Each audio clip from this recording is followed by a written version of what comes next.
படி சின்னஞ்சிற 2 அடிகள் அப்படின்னு சொல்லிட்டு பாரதிதாசன் திருக்குறளை போற்றி பாடியிருக்காரு. அப்படி என்னதான் இருக்கு திருக்குறள்ல? பிறந்த குழந்தையிலிருந்து வயதான மூத்தோன் வரையிலும், அரசாட்சி செய்யற அரசன்ல இருந்து அந்த நாட்டுல ஒண்டி பிழைக்கிற ஆண்டி வரையிலும் நீ யாரா வேணா இரு. உன்னோட தாய் தந்தை யாரா வேணா இருக்கலாம், உன்னோட குறிப்பெருமை எதுவா வேணா இருக்கலாம்.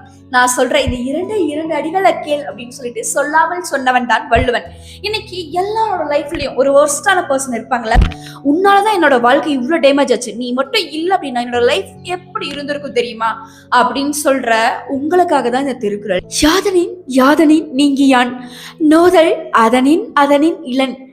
மனமுட்டாமல் வாழ்கின்ற எந்த ஒரு பொருட்களிலும் சரி, எந்த ஒரு பர்சனாலையும் சரி, உங்களோட மனசை நோகடிக்க முடியாது, துன்பத்தை ஏற்படுத்த முடியாதுன்றதுதான் இந்த திருக்குறளோட சிறப்பு.